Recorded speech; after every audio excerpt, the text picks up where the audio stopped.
How was it for you when your son started playing? Were you on the sideline, Eddie, coaching from the sides, or were you relaxed, standing back, letting him crack on? When our boys played, I never said a word. I love it. Okay. I'd watch the game, but I never said anything.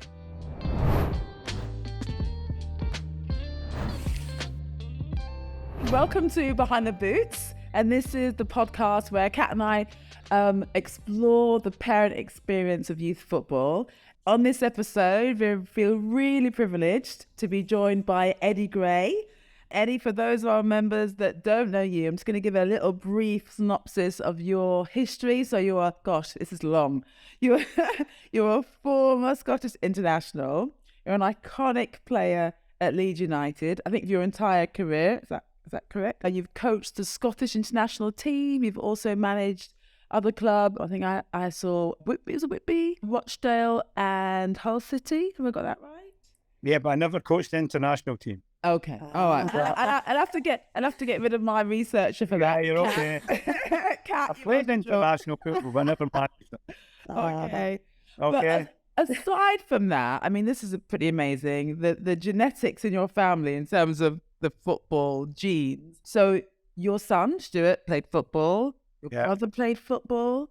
Yeah. And then his son, also, Andy, played football. And then your great nephew, Archie, also was in the youth academy. He actually plays with my son at the England setup. So they know each other. They know each other. So yes, I mean, we're going to really dig into the secret of footballing success. We want to get some wisdom for you as to how we can help our youth and their families succeed in this. So let's start very briefly with you as a youngster and what your journey was into getting in football and where your parents did, or how that journey for you as a family began.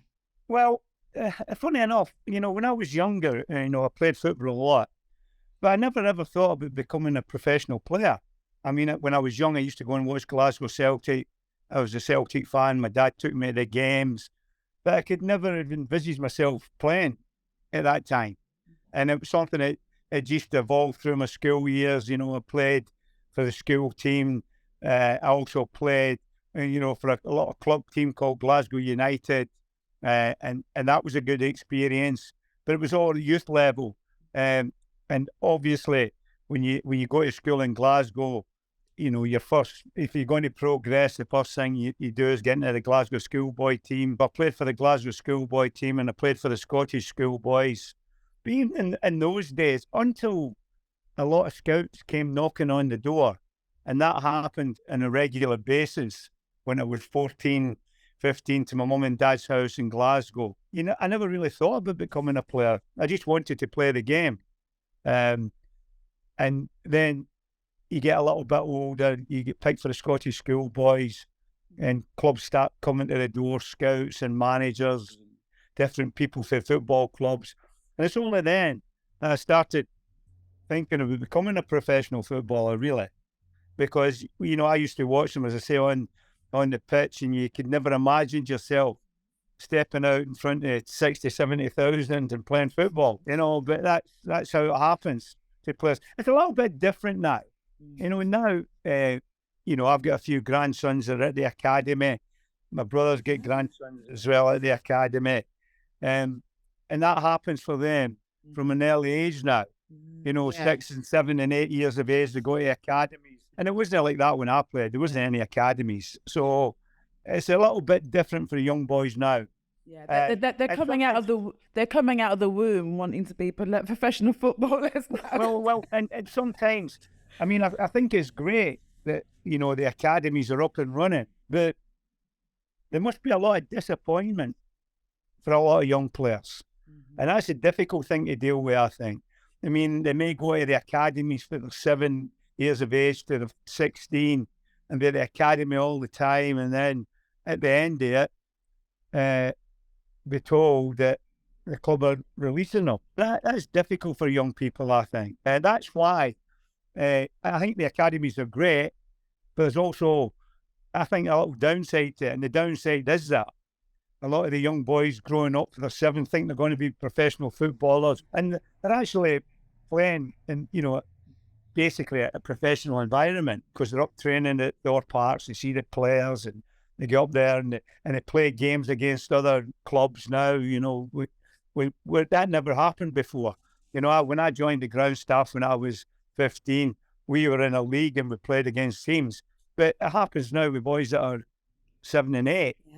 You know, playing against and going to places like Liverpool and Manchester United. And I think it becomes, you know, they all think they're going to be players. The sad thing about that is, you know, from the point of view of the kids, I think, and the parents who get disappointed. I mean, most years, if there's an academy group about 15, 16 players in different age groups, I mean, the club would be delighted to get 2 players out of that. Yeah. And that's just how it is. You know, you're not going to get 16 boys that play at academy all going to join the club together and going on to play for the first team. It just doesn't happen like that. Because the scouting network as well is far and wide. Yeah. And when you play at the academy, you usually come within 1 hour or an hour and a half distance away. You travel there. But, you know, the club scouting system goes all over the country. And they're always looking for players. Yeah, yeah. In your cohort then, when you were a youngster at that age, 14, 15, how many of you did sort of continue into the professional game? Was that success rate? Well, I mean, when I was 14, I mean, I went to school of Lady St Margaret's in Glasgow, and I played for the Scottish schoolboys, the Glasgow school and the Scottish schoolboys. But I was the only boy in my school that did that. Mm-hmm. I played school football with a lot of, you know, schoolmates, but they never made it as professional footballers. And that's why, you know, I said that earlier. You know, if you get a group going to the academy, 15, 16 players, football clubs are happy if they get 2 players out of that. I mean, I don't mean that disrespectfully to the lads, but 2 players to get in and play for the first team at a high level in the Premier League or the Championship or whatever. And that's why it can be so disappointing for young players and their parents when players get released for football clubs. It's always the saddest thing. I mean, I've been in the position as a manager of Leeds United and, you know, other clubs having to tell young players that you're releasing them. And it's the hardest thing to do as a manager, I think. Tell young players who've been dreaming all their lives of being professional players that you're going to have to let them go. But that's just the nature of the sport. Yeah. And did you find when you were raising your son Stuart, how did that happen? Did he get into it earlier than you? Did you see a difference in the way that it was for him?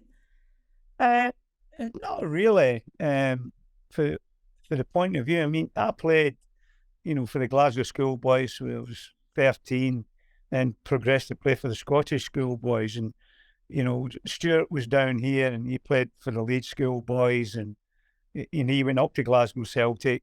And it's a bit like my brother now with his son Andrew and Andrew with his son Archie. You know, you never actually think, I don't think that in my day, the many players, the young players think they were going to be professional footballers because these were godlike people who used to go and watch on a Saturday. Yeah. But now the young players, it's changed a bit.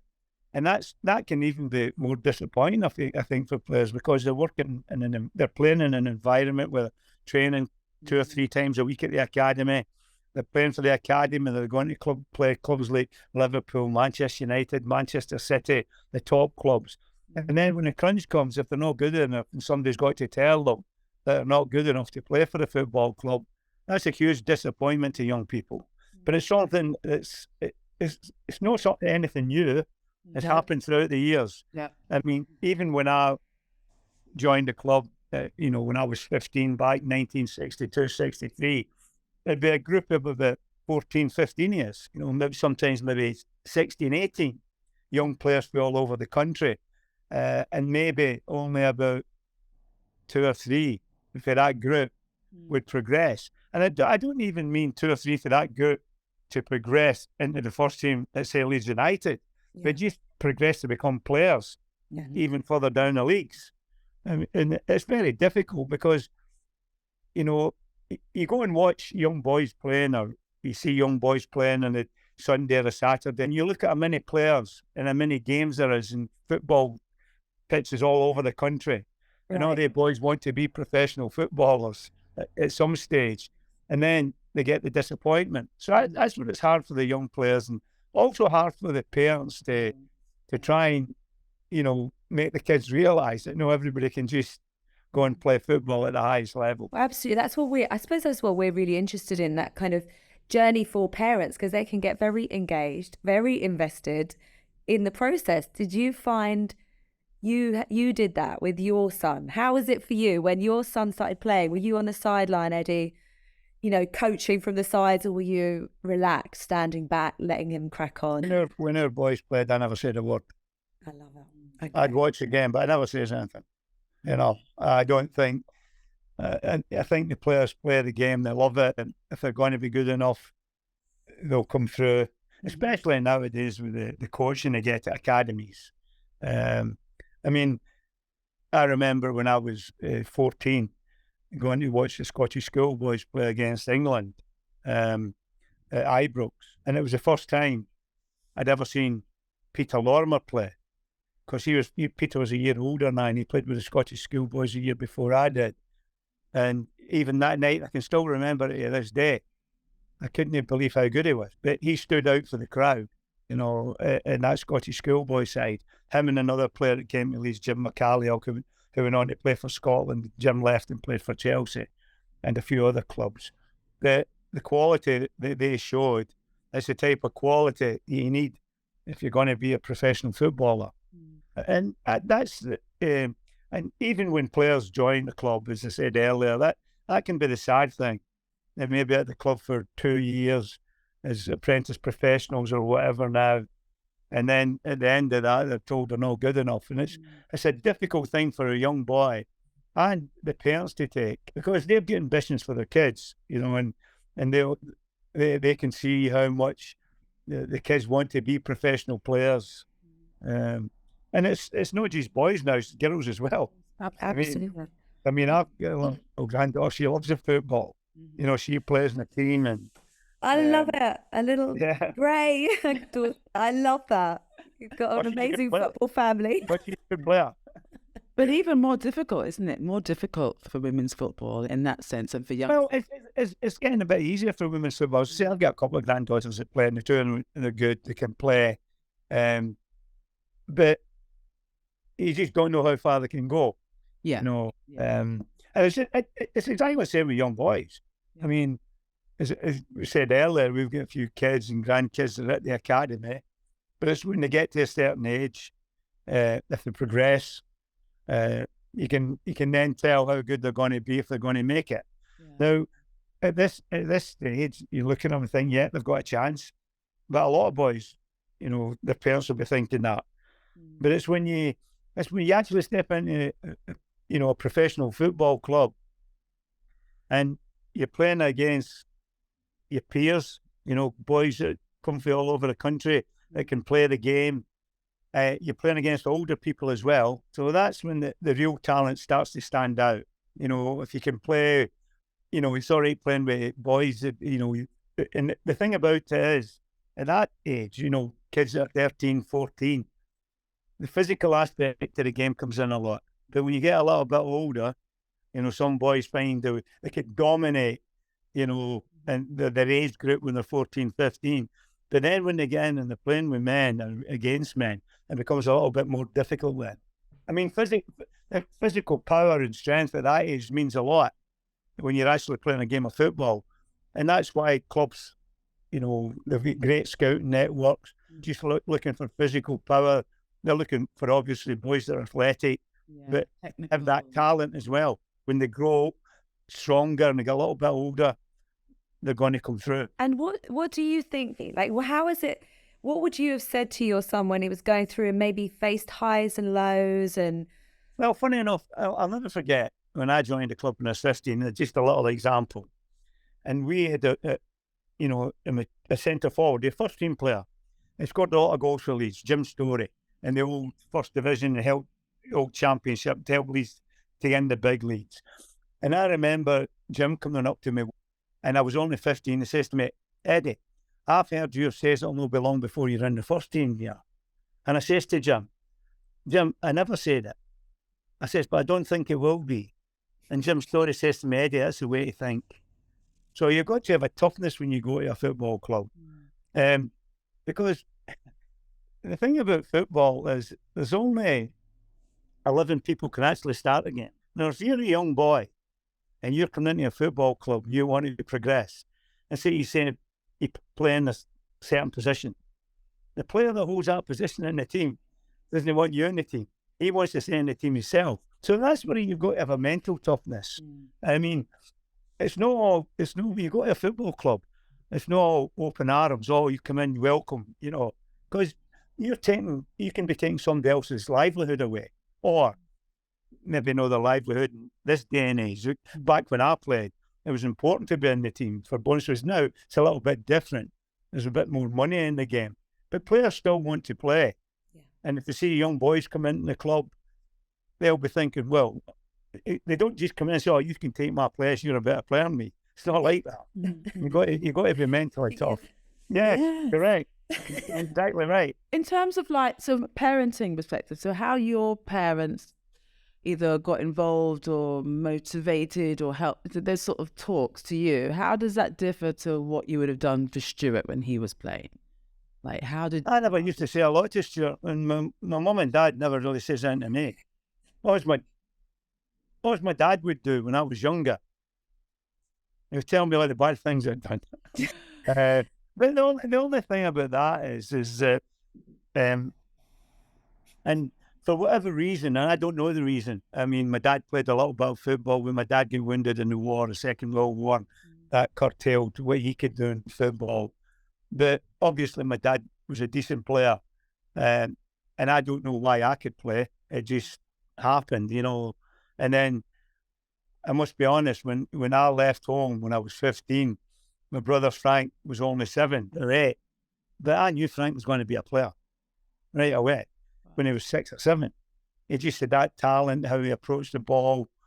So sometimes you can tell for a young age if players have got, first of all, the talent, but then along the way, and you know, we need a bit of luck, injuries. I mean, I got a bad thigh injury when I was 15, and it kept me out of the game for a long time, and it could have actually finished my career. I mean, I always look back in that, and I would have been a better player if I learned how to play with it.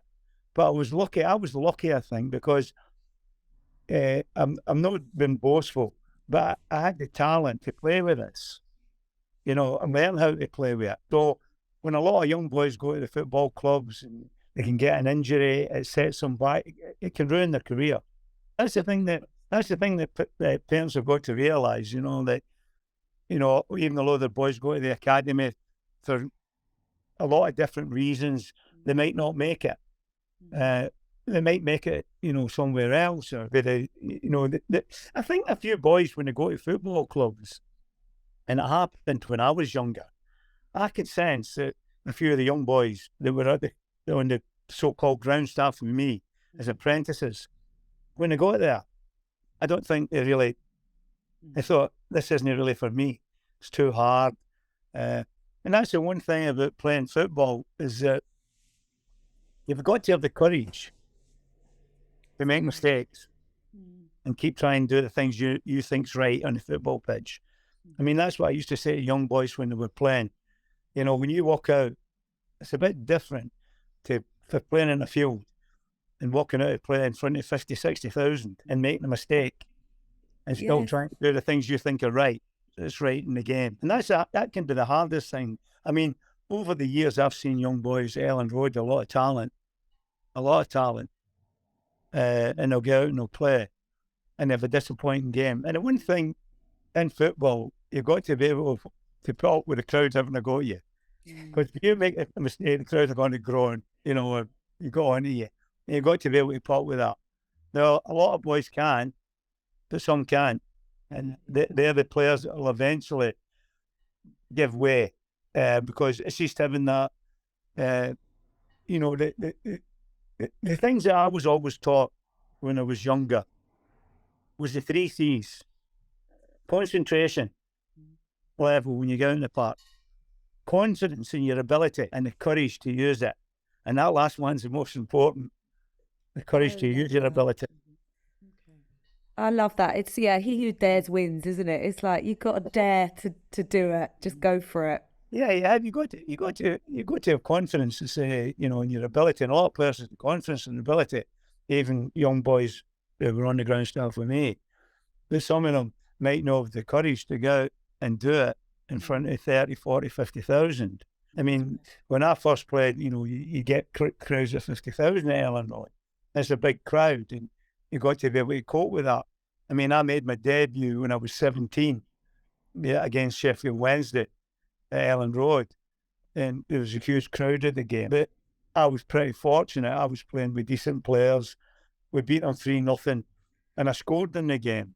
Now, that's a big boost for a young player. You win the game, not so much scoring, but being involved with a side that were good enough to go out and dominate other teams, wherever we played, even at home or away. And that's the one thing that I was always grateful for. People say to me, the best moments of your career. Well, in a way, it was just sitting in the dressing room and looking around the dressing room and looking at the players I was playing with and just thinking to myself, there's no way we can get beat today. And that's a great feeling. I love it. Oh, wow. And I have to say, Ellen Road aren't the easiest crowd, are they? Well, I mean, most crowds are the same. Most crowds are the same. No, I think Ellen Road is, for young players, it can be a difficult place to play. Yeah. The crowd are hugely passionate about the club. And the thing about the club as well, there's only one club in the city. So, everything comes on to Leeds United from a footballing point of view. So if you play for Leeds United and it's not going well, you've got to expect a bit of a backlash. Yeah. And that just comes, that's the nature of the sport. Sure. Eddie, can I just go back to something you were saying? We were talking about, you said with your brother, you knew from like a young age that Frank was going to be a great footballer. Yeah. And obviously nowadays the whole scouting network starts young. Yes. How important or not do you think it is for parents to kind of support that? So when you get told at whatever age, 6, 7, that we want you in an academy, we want your kid in an academy, is that like what? Like, should parents be jumping on that bandwagon thinking, look, this is an opportunity, let's just go for it? Or is that still too early? Like, what are your thoughts? Well, it's just how it happens now. The kids go to the academy for 7 or 8 or whatever. And I think you just got to accept it if you're a parent. If your kids are good enough, and that's what you want and your kid wants. And most parents, they'll go along with what their kids want to keep them happy and seeing them happy. If Leeds United or any big club come calling when you're 7 or 8 to go to the academy, very difficult to turn it down, because that's where players are coming from. That as I said earlier, it was a little bit different for me. I just played schoolboy football all the way. I used to do a little bit of training at Celtic Park because I was a big Celtic fan. But as soon as I come down to Leeds, I realised that Don Revie was the manager I wanted to play for. Leeds United were the club I wanted to play for, even though they were in the old second division then, as it was. And I'd been to a few of the bigger clubs, so-called bigger clubs then. The Arsenal, Manchester United, used to train at Celtic Park. But as soon as I came to Leeds and met Don Revie, just how he approached the game, how he looked after young players, he set a standard that I think was terrific. I mean, the club hadn't a lot of money, but what he did was, he signed lots of the best schoolboy players in the country. That's what he pays. Don put all his efforts into young players then, because he realised the club had the money to go big in a transfer market. And, the chairman at the time, Mr. Harry Reynolds, backed Don to try and sign the best schoolboy players in the country. And Don did that. And that's why, you get players like Peter coming through, Jimmy Greenough, Paul Madeley, players like that. I mean, there was a few established players there already, Billy Bremner, Norman, a lot of great players, by the way, talking about. That Don was very clever, but it was, I think, in a way, when he was a young manager, he was fortunate that Mr. Reynolds backed him that way. Not big money in the transfer market, but enough money so they could go out and sign the best young players in the country. Right, yeah.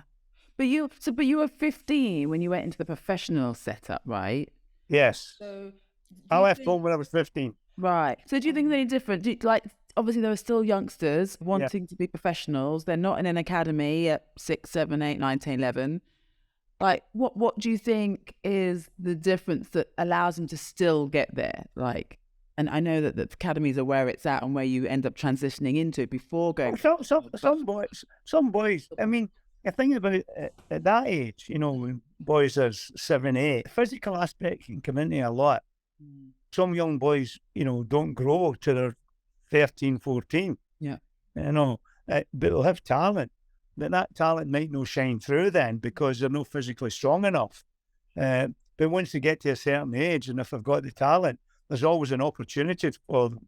And that's what football clubs do. I mean, obviously they have academies for boys that come through for the ages of 7 right through to their 16. But they'll always be looking for boys that mature a little bit later than the younger. Maybe you get young boys, they can play under 15 football when they're 12. When the other boys start to catch them up, that's when it actually tells who's going to be able to make it in the game and who isn't.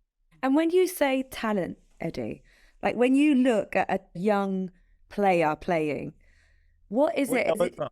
Yeah, is it skills? Because often they can be taught, people pick those up, or is it a sort of intelligence, or what would you? I remember when I was younger, not that young, but young enough, a young boy at the club. I was in the first team now. A young boy at the club come up and says to me, "What tricks do you do?" I said, "I don't do tricks. I play football." Or something about that. About step overs then, though. Yeah, I love that because that was, I just played football and I didn't do tricks. Sorry about that ringing now. So, yeah, I mean, people, say I was a skillful player, but I hadn't ever practiced any skills. I never practiced how to dribble by somebody or anything like that. It was just, something I could do. I mean, obviously, I worked hard physically to be a player. That's the one thing that I would say about my career. I don't take any credit for being able to play the game. I take credit for keeping myself fit to play the game till I was 37. So that's what I take credit for. And that's the thing about football. You can have all the talent in the world, but that old saying never changes, If you can't run, you can't play. And that's right. I'm not saying run fast, but be able to get about the pitch. Some people are obviously quick than others. You've got to be able to run about the football pitch for 90 minutes. Because the thing about football is the first thing it goes when you're physically tired is your concentration level. So if your concentration level is no good, you're going to make mistakes. So you've got to try and keep yourself physically in great shape to play 90 minutes. It may be 90 minutes plus another 30. You don't know. But it depends what competition you're playing. So that's the one thing I would say to any young player. If you've got the talent, make sure you work hard enough to do your talent justice. Sure. How important is the other stuff? So there's the physical stuff, the focus. How important is or for you back then was things like, I don't know, diets, sleep? About all that stuff? Is that well, it's funny, when I first came to the club, and Don Revy was the manager, and I was 15 when I came to the club. Don would have all the apprentices, and it may sound silly, but this is how it was. This is Don doing something he thought made players no even physically stronger, but maybe mentally. We used to have to line up outside his office, all the young players, 3 days a week. And you'd get into his office, and he'd have a big tray of raw eggs and sherry. And he'd put a little drop of sherry in the glass, put raw eggs in it, mix it up, and you had to drink it in front of him. Says it built you up. Now, whether it did or no, and he used to give us steak to take home to the digs 3 times a week. Sometimes we never really seen the steaks. The landladies, the landlord. And that's true. That's funny. But we used to have to do that with Don. Now, Don might have been thinking to himself, this, because Don was a great player. Don Revie was Footballer of the Year, as well as being a great manager. He was Footballer of the Year for Manchester. Apparently, I spoke to a lot of players that played with Don, and even as a player, Don was way ahead of his time. Physical fitness, he was always thinking about things, and how I can get myself fitter. And he brought it into the management side of his game, and quite a lot of it. It's just psychological, it might not mean anything. It's sherry and egg. It's not going to do you that much good before you go for a training session. It'd probably even make you sick at times. That was his way, make you believe that this was making you physically stronger, and you had an advantage over the opposition you were playing against, which is very clever, I think. Wow. I love it. It's that sort of, instilling a confidence and a feeling like, yes, we're doing good things here. Correct. Be winners. Correct. I mean, all the boys used to hate it, but we done it because he made you believe it was building you up and making you physically stronger. I'm going to see if that works for my son tonight. Egg and sherry. I mean, the thing about that's the art of good management and being a good manager, trying to install in your players the confidence that not only have you as much or more talent in the opposition, you're always going to be physically stronger. And that happened to us at a young age. And I think that's one of the reasons that the team I was playing in were never intimidated physically by any side. I've read that. It was probably the opposite. Yeah. Because that was installed in us for a young age, for doing things like that. This sherry and eggs is going to make you stronger in the opposition. It's going to build you up. And just little things like that. I mean, that's the art, as I said earlier, the good management. And Don was obviously very, very, very strong from a tactical point of view. He knew the game inside out, but physically as well, and that's the important part. The physicality in the game, the ability to run about for 90 plus minutes. And our team had that in abundance, I must say. Mm-hmm. And when Stuart was younger, Eddie, were you taking some of this? Did you ever feel to sort of get involved and take some of this? No. I just love that. You see, parents are so engaged now. We're driving all over the place and worrying about what they're doing and who they're training and how. No, I never used to say anything to Stuart when he played. I'd watch him play, and even my son Nick, never used to say anything to Nick either. I'd just let them play. I might say, "How do you think you played today?" But that would be that. I would never get into any technical details, what they should be doing. I mean, you leave that up to the coaches and working with that present time. Obviously, you say things to players. You mention certain things. Maybe positionally, would you do that for? But no into great detail. What about the off-field stuff, though? I mean, were you feeding Stuart eggs and sherry? That's what I was. No, really, no. Thanks for dinner. I used to hate it. So, no. My wife had fed them anyway. Linda fed them. She made sure they had good food. Oh, okay. And Christmas with the Grays, are you all out in the garden playing football? No. Well, the kids are in the garden. I mean, okay. They come up this week. They'll be up once a week. So they come up for the tea, and sometimes on a Sunday. Obviously, there's that many of them, but they're always out playing football. Yeah. Even the girls, even the granddaughters, they go out and play football. They love it. I mean, two of the young granddaughters now, they play for teams and they love the football. They enjoy it. Fantastic. Whether they become women footballers or not, I don't know. And are they always tapping you for advice? Are they always asking you, what makes a great player? No, never. Because I wouldn't tell them, because they've got to grow up in themselves and they play. With their different age groups and they've got coaches. You might just say, you've got to keep working hard at the game. That's it. But that would be a bit hit, I think. I wouldn't take them out in the garden and say, you should be doing this and that's the position you should be in when the ball's in a certain area. Yeah. That's up to the players. That's up to the coaches that they're working for now. Yeah. And a couple of the grandsons, they go to the academy. So they're getting taught by coaches that have come through the process. coaching young players, and that's good. Yeah.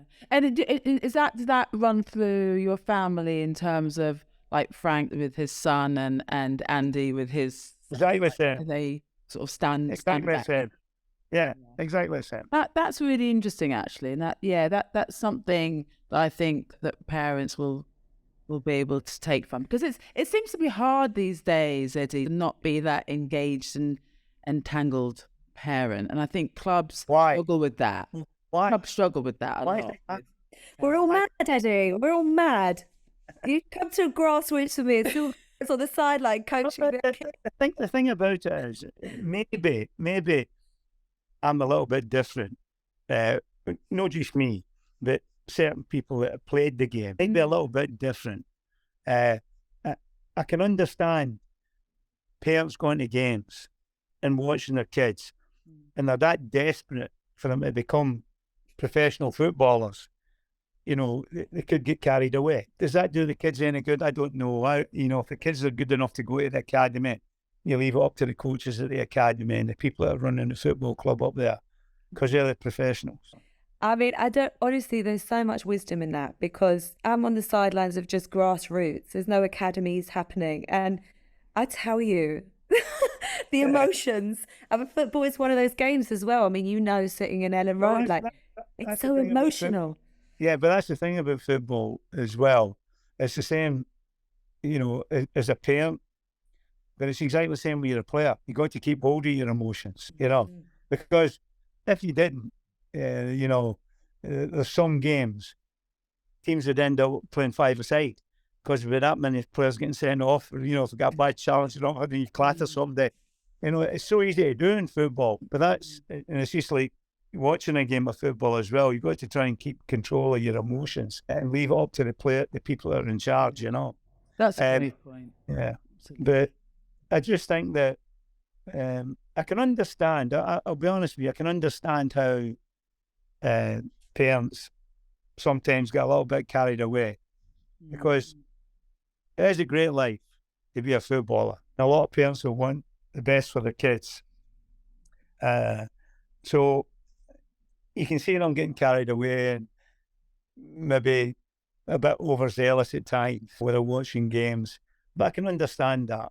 It might have been a bit easier for me as a parent, I think, we haven't played the game. Yeah. And knowing what happens in football and how you've got to control your emotions, especially if you're playing in front of a big crowd and, things might not be going too well. You've still got to try and keep your mind right to actually play the game. In terms of sort of success, what are your thoughts on that? What is success in football these days? If you think about a young person who is playing good level at academy, or even going from grassroots, what should be success? It's great to play football at grassroots level, but what do you play football for? To win matches and win trophies. That's what I think. Yeah. So my ambition was always to win something. When I played schoolboy football, I played in a very poor team. We were pretty average, the team I played for. So my aim when I played for that team was to progress. So I played with the Glasgow schoolboys and I played with the Scottish schoolboys. But I knew my school football team in Glasgow, because there's a lot of good teams in Glasgow, we were never going to win anything. We'd be lucky if we won a game all season. And that's true. That's true. I can't remember. No, I've had a season like that with my son. Well, 3 seasons with my school team, and as I said, I played with the Glasgow schoolboys and I played with Scottish schoolboys, and I can't remember us winning a game. So it just goes to show you, well, especially in Glasgow in those days, because there was a lot of good schoolboy teams. But even though I played with the Glasgow schoolboys and I played with the Scottish schoolboys, I couldn't win games on my own. And that's a lesson that you carry all the way through. You need people round about you. You need good people around you, don't you? Good people, good players, good people. And I was surrounded with them all my career. I first went to Leeds when I was 15, with the great players I played with. I was lucky. So I think that's a big help when you play football. To have good players and good professionals around about you, and they help a lot. How did you, and maybe again, I'm sure this has probably changed, Eddie, but around the business of football, you just mentioned there about having good people around you. Nowadays, there's a lot of people in football, right? Aside from the coaches, the managers, you've got the agents, you've got the brands. Like, I guess that was different in your era. And how was that? I think it's different. I think it's different, but it's like any walk of life now. Things have progressed so much. Football's progressed so much. I mean, I don't think there's, obviously football's one of the biggest businesses in the whole world. If you look at the money it generates, and that's not just talking about 30, 40,000 going to games every week. That's about the millions and millions all over the world that watch it. I mean, you look at, I don't think there's a business in this country that's been better marketed than the Premier League. I mean, the Premier League is famous all over the world. Everybody wants to catch up with the Premier League. I think that's why there's a lot of bad trouble with some of the European clubs now, the so-called top clubs, because they're envious of the Premier League. The Premier League's been marketed very, very well, and it's famous throughout the world. I mean, it's watched all over the world. And that's great credit to the people that formed and market the Premier League. It keeps the game in this country to the forefront. I mean, all the best players in Europe, they'll want to come and play in the Premier League now. And you look at the number of players, foreign players that are playing here. And it was never that years ago. I remember when when I was younger, I Leeds was a player called John Charles, and Big John Charles was the golden boy, his era, John. And John went to Italy to play. He went to play for Juventus. He won 3 Serie A titles there because John was the best player in Britain at that time when he was at Leeds. But he would go abroad now. It's completely changed. Everybody wants to come and play in the Premier League, all the best players. And it's great for the Premier League. And that's why I say that the marketing job they've done with the Premier League has just been unbelievable. But because of that, Eddie, and obviously there's got a lot of international players who are playing in the Premier League, and yet we've got so many kids in our own academies. Do you think it's healthy for our youngsters to really start thinking broader than the Premier League? Because it's so... I think it's healthy for any young player to look at the quality of the player. It was like me watching Peter Lorimer all 8 years ago playing for the Scottish schoolboys. I thought I have to pull my socks up if I want to be as good as that. That's exactly the same it is now. That's how it should be. I mean, it shouldn't be a closed shop. If we want the players in this country to improve, they've got to be working, watching the best players in the world. Now, a lot of the best players in the world, as you know, play in the Premier League. And I think it's improved. I think the Premier League's a great advert for football. I mean, that's why the European countries now are so envious of the Premier League. I mean, that's why a couple of the big clubs, they went to the Euro League. Super League. Please, because you realise how strong the Premier League is and the attraction it has for people all over the world. I mean, you look at the number of, players that are playing in the Premier League. And so, you got a lot of American players playing in the Premier League. You get players all over the world. And they're all watching the Premier League in their own countries now because they've got players there playing in the Premier League.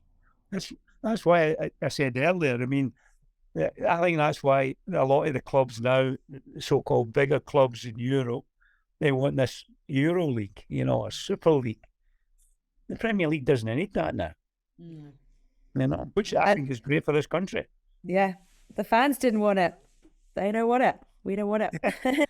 Oh, Eddie, this has been so fabulous getting your wisdom on parenting. And when we come to near the end of the podcast, we love to ask people, what would your, and we often ask for 3 pieces of advice for parents. You've got a 7-year-old, he's got a ball at his feet or her feet. She's loving it out in the garden. What would be your advice? I'd only, a couple of things I would say. First of all, that's the most important thing. I know kids usually enjoy playing football. Don't put too many restrictions on them and let them play with a bit of freedom. I mean, because it's not you that's playing the football, it's the kid. You can't live your life through the kids playing football. You've got to let them enjoy it. And most kids, boys and girls now, especially the girls now, they love the football. I mean, they're getting right into it and it's great, I think. So just go and let them enjoy it. that'd be my advice. I mean, enjoy watching them play, Yeah. you know, and leave it up to the coaches to coach them. Great. Don't try to coach the touchlines. That's brilliant. And then just the last thing, Eddie, if you had a billboard that was displayed at every sports field in the country, grassroots, academy, whatever, and there was a message that you could put on there for parents or carers, like what would that final message Do you know what you would say? Enjoy the game. Enjoy the game. Love it. Brilliant. We'll take one out for you, Eddie. I'll wear a sandwich board at my grassroots on Sunday. Yeah. Eddie We're says with you. enjoy. Thank We're you. with you. Thank you Thank you so very much. much. So All right, much thank you. wisdom.